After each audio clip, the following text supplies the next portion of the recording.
boa noite. Este é o programa Entrevista Coletiva que, neste período que antecede as eleições para a Prefeitura de Belo Horizonte, está realizando entrevistas com todos os candidatos. Já fazemos isso no programa Band Eleições, mas como neste ano temos o maior número de candidatos da história, estendemos as gravações para o sábado também. Essas entrevistas individuais prosseguirão até que todos os 15 nomes que disputam o seu voto se apresentem aqui na Band Minas antes do primeiro turno, dia 15 de novembro. Hoje estamos recebendo o candidato pelo PMB, Partido da Mulher Brasileira, o Cabo Xavier, que é policial militar, teólogo e graduando em Direito. Boa noite, candidato, seja bem-vindo. Boa noite a todos, boa noite. Obrigada pela presença, viu? De estar aqui com vocês. Ótimo. E está aqui também ao meu lado, fazendo aquela parceria de sempre, o diretor de jornalismo da Band Minas, Murilo. Seja bem-vindo também, Murilo. Boa noite. Obrigado, Inácia. Boa noite. Queria agradecer ao candidato também por aceitar o nosso convite.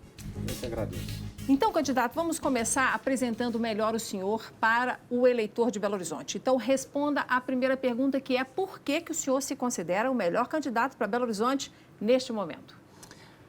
Nos últimos anos, tem um fenômeno que está acontecendo na política, que é o maior número de candidatos das forças de segurança pública, sobretudo da Polícia Militar, tendo inserção na política.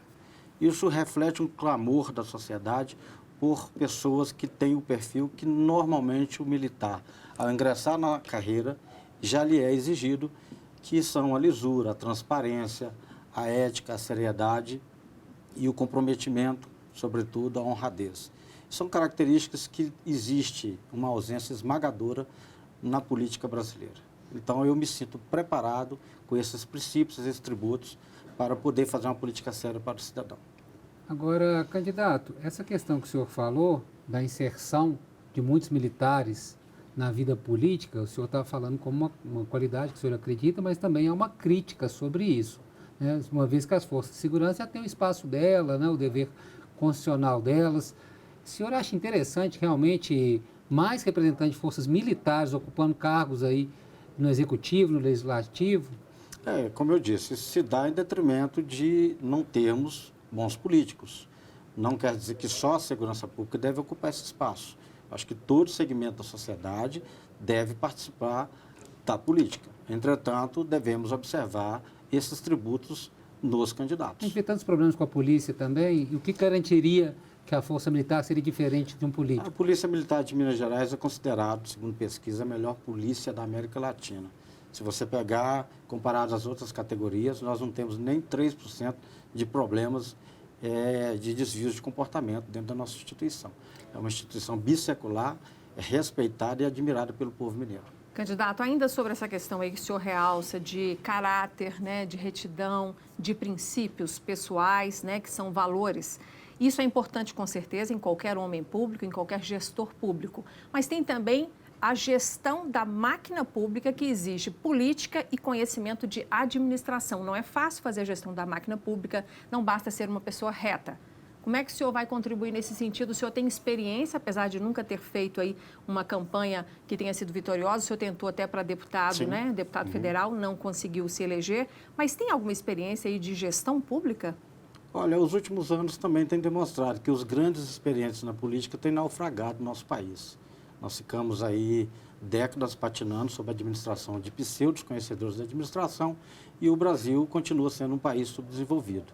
Eu acho que o gestor público, sobretudo, ele tem que ter sensibilidade, como eu disse, comprometimento, e ele tem que ter uma boa equipe técnica para poder trabalhar. Quem vai tomar todas as decisões é um colegiado de pessoas. Sobretudo, que também é a pauta principal do nosso governo, caso sejamos eleitos, é a implementação do programa E o Prefeito, onde nós convidamos para que a própria pessoa seja o prefeito na sua rua, seja o prefeito do seu bairro, através de conselhos consultivos, tá? E a participação direta por aplicativo, onde ele vai ter a participação direta na tomada do poder junto com a equipe técnica do nosso governo. Agora, candidato, vou fazer uma pergunta que o senhor já deve ter respondido algumas vezes, mas não há como deixar de fazer, né? O senhor, apesar de estar num partido pouco conhecido, um partido novo, Sim. relativamente novo, Partido da Mulher Brasileira, o senhor ganhou notoriedade justamente pelo Partido da Mulher Brasileira ter um homem como candidato. Exatamente. Não é completamente sem sentido, candidato? O partido que leva o Partido da Mulher Brasileira e o candidato é um homem. Qual que é a chance, assim, qual que é a lógica disso, candidato? Bom, primeiro eu vou fazer uma brincadeira, né? E o senhor não é o único no Brasil, né? Não, não. Me primeiro perguntaram assim, nas redes sociais, será que o cabo virou mulher? Não, não é nada disso. O que acontece? É uma pergunta, desculpa, a respeito, mas é um pouco e um tanto preconceituosa. Acho que a gente tem que quebrar esses paradigmas, porque homens e mulheres têm que ter os mesmos direitos, as mesmas obrigações. E se tratando do Partido da Mulher, ele foi constituído com esse nome, com a única finalidade, promover a mulher e trazer a sua inserção no processo político eleitoral. Mas como candidato? O senhor quer promover a mulher e o candidato é um homem? Levar mais candidatas ao pleito seria uma bandeira Sim, importante. Exatamente. É pela ausência de números, de quadros, que o partido foi criado no intuito de incentivá-las. Se você pegar, nós temos um número muito pouco na Câmara de Vereadores, um número muito pouco de prefeitas, um número muito pouco de governadoras e também de deputados. Então, o que acontece? A criação do partido é tentar atrair essas pessoas. Agora, na ausência de quadros, o partido também não pode deixar de participar do processo, que a sua continuidade no processo continua fomentando as pessoas. Agora, candidato, isso traz uma outra questão. O senhor fundou o PDS, que é o Partido da Defesa Social, que ainda não está homologado pela Justiça Eleitoral. E, paralelo a isso, o senhor também, quando se candidatou em 2018, nas últimas eleições amplas, concorreu pelo PPL, né? E o senhor, então, está mostrando uma troca de partido, uma não fidelidade aí. Provavelmente, eu me pergunto se, saindo a sua homologação do PDS, o senhor deixa o PMB e vai para o seu partido, que seria o mais óbvio? Não, porque o PDS ele foi um projeto que nós iniciamos em 2012, chegamos a coletar pouco mais de 280 mil fichas das 500 mil necessárias. Era um projeto que abarcava, a priori, o sistema de defesa social no Brasil, pela sua inserção no território nacional, por ser formadores de opinião, estar estrategicamente bem distribuídos, e a gente viu um capital político muito forte. Em 2015, final de 2015, a lei eleitoral sofreu uma mini-reforma política e isso nos tirou do circuito. O senhor desistiu do PDS, então? Praticamente é uma desistência, porque hoje nós não reunimos condições necessárias para continuar o projeto. Tanto que ele está estagnado junto com mais outros 68 partidos em processo de criação. Tem uns 70 sendo analisados pela Justiça Eleitoral. É por aí. Então, assim, ficou fora de processo. Em 2018, a aliança com o PPL foi exatamente não perder os quadros do partido para que fossem absorvidos e que tivessem esses quadros espalhados em todo o Brasil a oportunidade de disputar as eleições. Então, foi uma aliança temporária e o partido nos abraçou e fizemos o trabalho dentro da nossa linha de pensamento, que foi nos dado a liberdade de manter a nossa corrente de pensamento. E continuo tentando um espaço político e eu vim conversando com algumas siglas e o PMB foi a única sigla que nos abriu as portas. Agora, candidato, o senhor já deve ter feito um levantamento aí dos problemas de Belo Horizonte e tal. Eu queria saber, na opinião do senhor, qual hoje é o principal problema da cidade e como o senhor pretende atacá-lo? Bom, eu já falei aqui do programa Eu Prefeito, que é um dos principais programas que a gente quer desenvolver, que é a descentralização da prefeitura e dando a oportunidade para que o cidadão participe das tomadas de decisões do município. As regionais hoje já não cumprem esse papel? Não cumprem porque elas foram praticamente desativadas. Elas existem no papel, mas perderam vez e voz. E nosso programa é ampliar além das regionais, é que os bairros tenham, porque cada bairro tem a sua peculiaridade. Nós pretendemos, através disso, fazer diagnósticos de quais são aquelas questões que são urgentes para aquele bairro. Fora isso, nós temos pautas que são prioritárias e que são macro a nível dos limites do município, que é a questão, por exemplo, da retomada do desenvolvimento econômico, né, após a pandemia, está vindo uma recessão, já estamos iniciando essa recessão econômica. Nós temos políticas públicas em defesa da mulher, alguns programas, a segurança pública, no intuito de valorizar o profissional, potencializar as ações da Guarda Municipal através de uso de tecnologias, dentre outras pautas que são importantes que se encontram no nosso programa de governo. Deixa eu aproveitar que você trouxe esse assunto aqui dos problemas de Belo Horizonte, porque eu vou convidar para participar conosco aqui dessa conversa o comentarista de política da Band Minas, Orion Teixeira, que vai fazer uma pergunta para o senhor. Candidato, boa noite, Orion. Boa noite a todos. Candidato, com a pandemia, a saúde pública de Belo Horizonte ficou ainda mais afetada, além das demandas que vêm do interior. O que o senhor acha do sistema de ambulância-terapia que congestiona a saúde pública da capital? que o senhor acha do SUS? O senhor pretende mantê-lo, fortalecê-lo ou o senhor quer privatizar esse serviço? O SUS é um dos sistemas de saúde no mundo que mais deu certo, mas ainda carece de muita atenção. Eu tenho um caso de a minha sogra, por exemplo, um problema de câncer, e que está enfrentando dificuldades para conseguir, por exemplo, a biópsia, para poder confirmar ou não esse diagnóstico. E a gente fica sendo jogado de um lado ao outro. Então, eu sinto na própria pele e a gente sabe que isso é uma necessidade. Uma coisa que deu muito certo, que são essas clínicas populares, que têm baixo custo e que ampliou a rede de atendimento para aquelas pessoas que podem pagar. Eu acredito que, como prefeito, nós podemos trazer iniciativa privada para dentro do serviço público e ampliando o serviço de atendimento médico, principalmente no atendimento preliminar, que são aqueles exames menos complexos, aqueles consultas mais rápidas e desafogar os postos de saúde e a rede pública naquelas questões que merecem maior atenção, de maior complexidade. Isso pode ser feito, inclusive, com o uso de tecnologia. Nós já podemos ampliar, dentro da rede, consultas pelos aplicativos. Dali mesmo você já tem uma desburocratização, já sai com a data do exame marcado, já sai com a coleta marcada, principalmente para a saúde básica.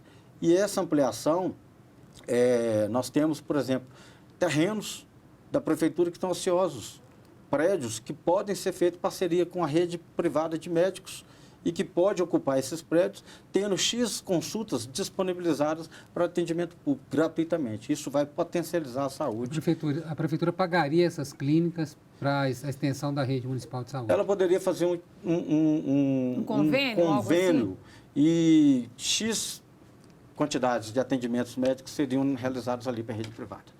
E agora, o prédio público seria cedido para o setor privado para o exercício da medicina comum.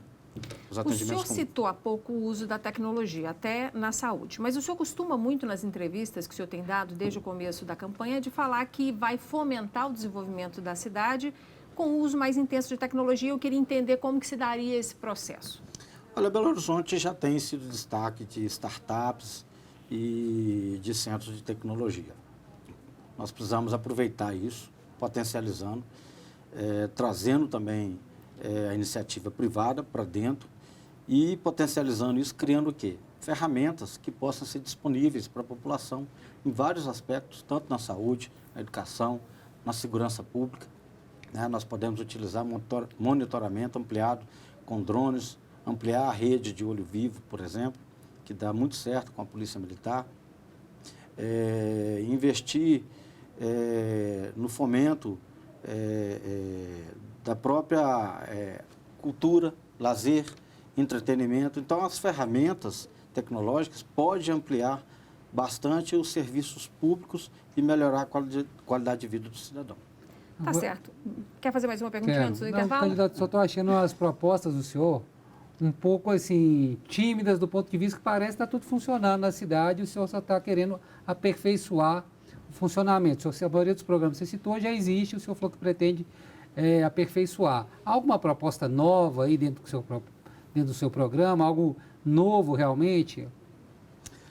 As questões das cidades, muitas coisas existem realmente, mas muitas coisas precisam melhorar. Não adianta um candidato vir aqui prometer mundos e fundos e ter um discurso simplista, eleitoreiro, no intuito de dizer, eu vou fazer isso, vou fazer aquilo, sem ter um mínimo de responsabilidade e de conhecer a máquina pública, saber qual que é a condição hoje da receita do município. Eu seria extremamente responsável se eu desenhasse um programa de governo, dizendo, eu vou fazer isso, vou fazer aquilo, e ao passo que depois eu não vou cumprir e vou ser chamado de estelionatário eleitoral. Eu acredito que se nós ampliarmos os serviços, nós vamos estar fazendo muito pela cidade. E temos muitas coisas que podem ser feitas sem grandes projetos, grandes construções. Para chegar a correr esse risco, então, o senhor precisa melhorar a sua percepção diante do eleitor. O senhor está registrando aí nas intenções de voto, nas pesquisas, até o momento, cerca de 1%.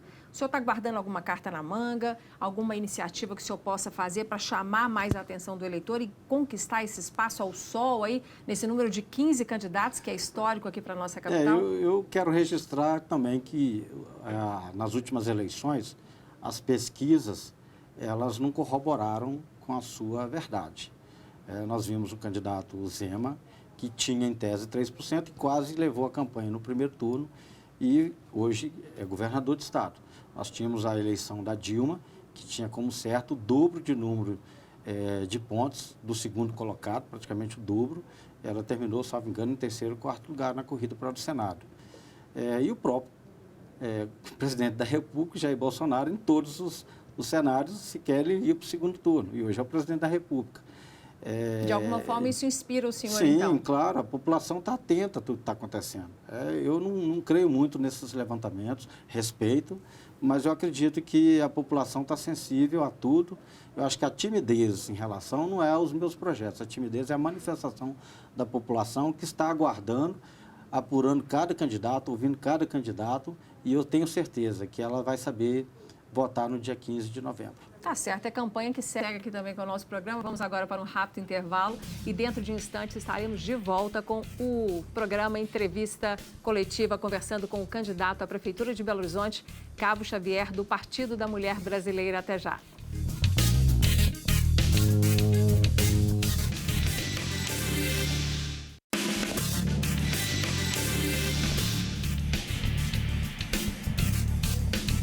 Estamos de volta com o programa Entrevista Coletiva e no programa de hoje recebemos o candidato à Prefeitura de Belo Horizonte pelo PMB, Partido da Mulher Brasileira, o Cabo Xavier. Eu já vou chamar, para a gente introduzir a conversa nesse bloco, uma pergunta, mais uma, a segunda, do nosso comentarista de política, Orion Teixeira. Com relação à reforma administrativa, o senhor pretende manter o atual número de secretarias, reduzi-lo ou aumentá-lo? Qual deve ser o número de vagas para as mulheres na sua equipe? Ok. Olha, essa é uma questão crucial que nós queremos fazer uma revolução na administração municipal. Nós temos gastos excessivos, um secretariado pesado para o município e nós temos muitas mordomias que precisam ser cortadas. Eu acho um absurdo a falta de sensibilidade da administração pública e vou mais pesado ainda da Câmara Municipal de manter esse número de vereadores, esse número de gastos para o município, principalmente no cenário de pós-pandemia que a gente tem.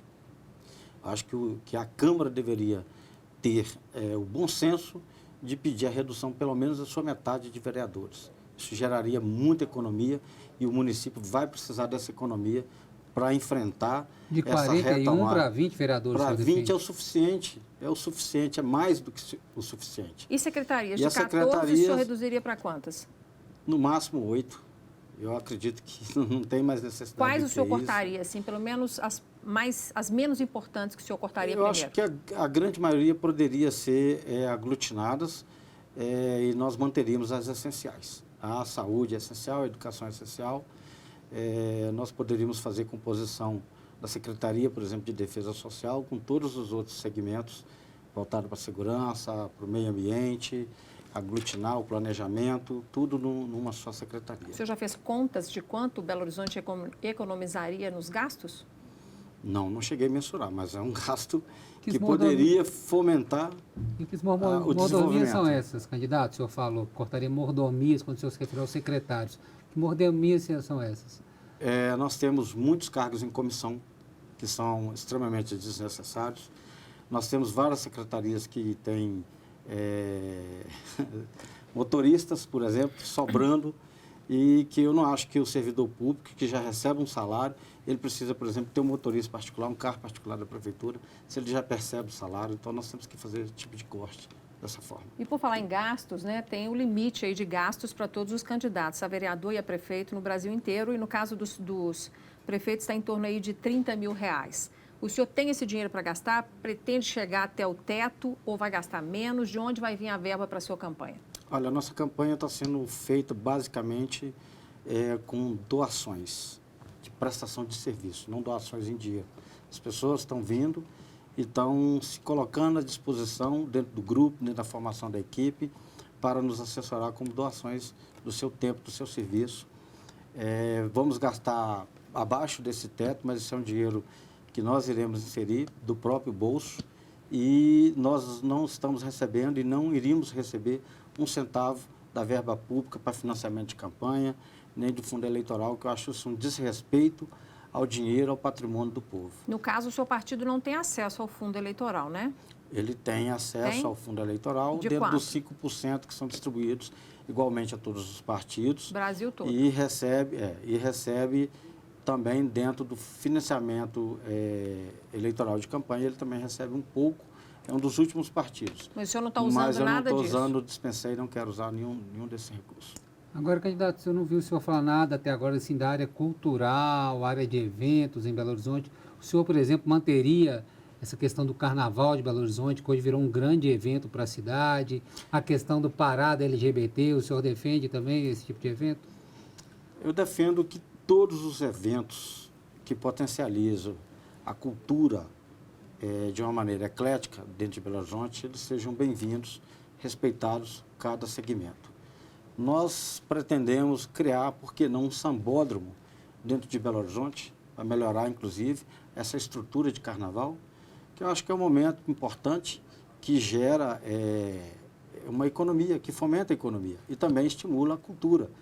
Belo Horizonte precisa melhorar essa questão do carnaval. Nós somos aqui, recebemos em torno de 5 milhões nesse período, mas nós precisamos de um local apropriado, porque isso também traz muito aborrecimento para as pessoas, comerciantes, porque as pessoas depredam, inclusive, patrimônio particular e público. Então, nós precisamos fazer uma realocação e esse sambódromo construído, ele pode... Tem o carnaval de rua, de bloco de rua, região central, se botar no sambódromo... concentrar é diferente, né? Belo Horizonte sempre lidou com essa festa de uma outra forma. Eu acredito que não. Eu acredito que possa ser uma experiência, inclusive, nesse sambódromo nós podemos ter, fora do evento de carnaval, outros eventos que podem ser fomentados para esse espaço, reutilizando ele, inclusive para outros segmentos, como, por exemplo, cursos técnicos profissionalizantes. Nós podemos ter o espaço sendo otimizado para eventos durante todo o ano, podemos criar novos calendários e que isso vai trazer, sim, um desenvolvimento cultural e gerar outros movimentos que são importantes para a economia, o setor. Candidato, o senhor é policial militar. O senhor está trabalhando nesse momento, está licenciado? Como é que está a sua relação profissional com a PM? O servidor público, seja civil ou militar, ele, por lei, ele tem que desincompatibilizar da função no mínimo 3 meses, antes da eleição. Foi quando o senhor fez? Exatamente. Então, até 3 meses atrás, o senhor estava trabalhando? Estava trabalhando, normalmente. E em Belo Horizonte mesmo? Eu trabalho em Contagem, mas eu servi aqui também no Comando Geral, na assessoria institucional. O senhor fazia trabalho na rua, policiamento ou trabalho administrativo? Trabalhei em vários setores da polícia. Na rua, trabalhei administrativamente. Mas e nesse momento, antes da desincompatibilização? Eu trabalho no serviço interno na companhia.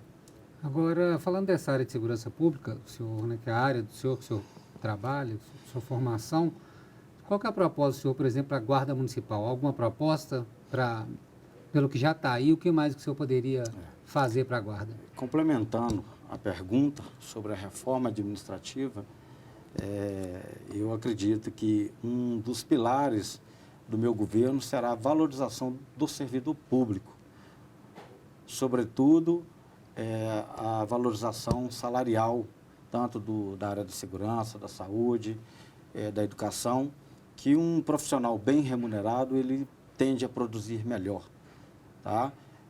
Valorizando também um plano de carreira e investimentos, como nós falamos, sobre o uso da tecnologia para potencializar a segurança pública, ampliando o serviço de olho vivo, que é algo que deu muito certo, tem dado certo, também implementar bases comunitárias da Guarda Municipal em vários setores das cidades, que são estratégicos, e utilização também do uso do drone. E a volta do policiamento a pé, por incrível que pareça, o policiamento a pé perto do comércio, perto do cidadão, com a cobertura de motocicletas, por exemplo, que atinge espaços maiores, e isso ajuda muito e reflete na segurança. Isso já não ocorre hoje? Muito pouco.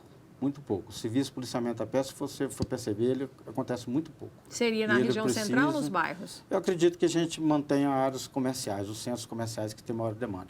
E aí vem as pesquisas, porque o crime, ele não é estático.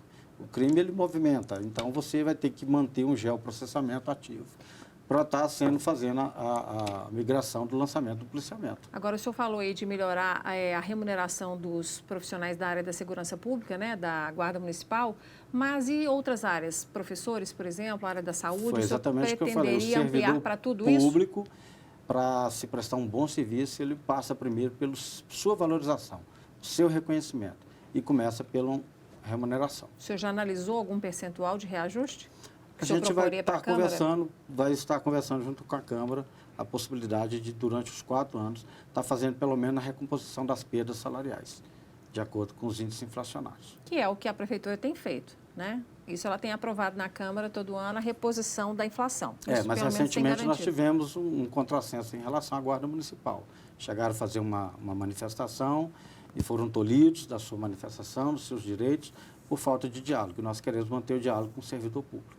Agora, por falar nisso, o senhor falou, às vezes não há um certo abuso das forças de segurança também quando faz as reivindicações, porque é um serviço muito sensível, né? O que eu acho que é abuso é a falta de dignidade, o profissional que enfrenta bico de revólver, enfrenta a criminalidade, são poucos que têm a coragem de fazer isso.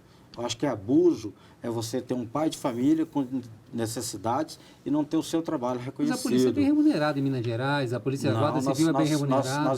Nós ficamos, a Polícia Militar em Minas Gerais, no governo Pimentel, passou os 4 anos sem ter nem a recomposição das perdas salariais.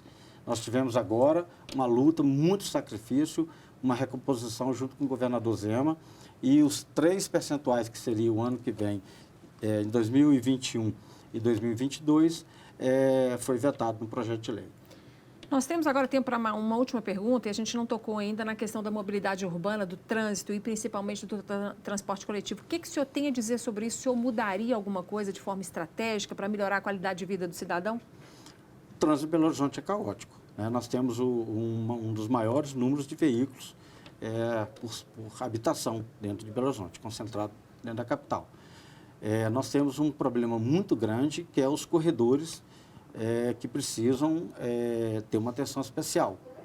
Nós precisamos fazer uma gestão inteligente dos semáforos, nós precisamos repensar esses radares, porque, na realidade, eles reduzem a velocidade, fazendo um fluxo muito grande e acumulando os corredores. Nós precisamos pensar também na possibilidade de trazer o monotrilho para dentro de Belo Horizonte. Para onde especificamente? Nós temos que pensar, por exemplo, esticar para Venda Nova, nós temos que pensar no Barreiro, são pontos que são importantes. Infelizmente o tempo acabou, candidato, mas eu tenho certeza que foi uma oportunidade ímpar para o eleitor conhecer um pouco mais sobre o que o senhor pensa e o que o senhor pretende fazer caso seja eleito em Belo Horizonte. Boa sorte na campanha. Eu gostaria que todos que quisessem saber mais das nossas propostas, acessem o nosso Instagram, Cabo Xavier Oficial. Nós queremos ouvir vocês. Fechado, então. Muito obrigada, Murilo. Até semana que vem. Obrigado, boa noite. Bom, e se você quiser acompanhar esse programa aí e repercuti-lo nas suas redes sociais, acesse o YouTube ou Facebook no nosso perfil TV Band Minas. Obrigado pela sua companhia e até semana que vem.